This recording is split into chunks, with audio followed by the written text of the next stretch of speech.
In his encyclical letter, The Gospel of Life, Pope John Paul II wrote, "I would now like to say a special word to women who have had an abortion. Do not lose hope. The Father of mercies is ready to give you his forgiveness and his peace in the sacrament of reconciliation. And you will also be able to ask forgiveness from your child, who is now living in the Lord." What's involved is restoring back to them their self-respect. The pain has a way of speaking to us. And the post-abortion movement is receiving more and more and more women and men whose children have been aborted and who are now seeking that healing. I'm a journalist and I work in public relations, so I had went to a conference in Chicago to write on Medjugorje. So I got to the conference and I looked up and there was the image of Our Lady of Guadalupe. And I was so excited because I thought, why would the tilma be here? You know, the tilma should be in Mexico. They don't let it travel, you know, that can't be the tilma. So I went up to see what it was, you know, and where it came from. And there were a lot of people standing around the image. And so, you know, and a lot of people, I remember this specifically, a lot of people didn't know the story of where Our Lady came from or what, you know, this image was. And I remember telling people the story because I was so excited. I had just read it and I just had learned about it myself and I thought this was so exciting. And so I remember sharing the story with the people and I had to laugh afterwards because I normally don't, well, at that time, I didn't talk a lot in public or to people a lot. And so anyway, I, you know, was attending the conference. Well, I wanted to find out more about the image, and I wanted to find out who brought the image there and where she came from. And so I totally forgot about Medjugorje, which was why I was there. And I asked who had brought her there. Well, they had told me that Dan Lynch had brought the image here. He was a national guardian. In talking to Dan, he was explaining to me what the image was and where she came from and different things like that. And during the conversation, he talked about how Our Lady would stop abortion. And I thought, well, that's just silly. It's an image, you know. An image can't stop abortion. And I didn't understand at that time that the image is actually Our Lady. Our Lady is there in the image.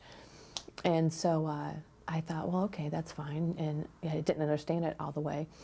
And then I asked Dan, I said, well, you know, how is Our Lady going to do that? You know, how can an image stop abortion?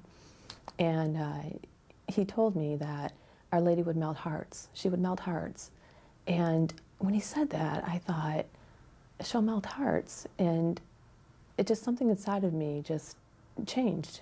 And I shared with Dan something that I hadn't shared with anyone in 10 years. And I shared with him that I had had an abortion. And to this day, I've spoke on this publicly, and I do speak on this, and to this day, it's still hard to actually say it. But I'd had an abortion, and I shared with Dan that I'd had an abortion, and I couldn't believe that I'd shared this with him because I had shared it with no one at all, that this had happened. You know, I remember when the doctor came in right beforehand, and you know, he said, "Are you okay?" And I said, "No, I'm not. You know, I don't know about this." And he said, "That's okay. It'll be all right." And there was like, you know, nobody cared that I said it's not okay. It was like, just get her through this and she'll be okay. And that's so wrong because they did get me through the abortion, but I wasn't okay. And I wasn't okay for a long time after that. And I carried that burden with me for 10 years, you know, and never told anybody what had happened or when it had happened or anything until Our Lady just showed me. Or I guess a better way to put it is that Our Lady placed in my heart, you know, God's mercy. So anyway, in telling Dan what had happened and about the abortion, he was, I'll just never forget the compassion and the peace and the acceptance that he gave me in allowing me to share this with him. But he knew that there were sacraments that were available that I had no idea that I needed. And so he got a priest. He went and got a priest. I remember he said, "Wait right here." "Wait right here, I'm gonna get a priest." And I thought, oh, don't get a priest. I thought, I'm gonna panic now. And I thought it was one thing telling Dan, it's another thing telling a priest. And it was okay, though. He got a priest, and the priest came, and I talked to the priest for quite a while.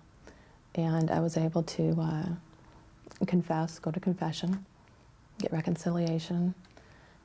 And right after that, there was a Mass. I remember that. There was a Mass right after that. And so the first time since my abortion, I could actually go to Mass and be free of the sin and go there with a clean heart, I guess, if you want to call it that, and know that Christ had forgiven me, that I had finally been forgiven.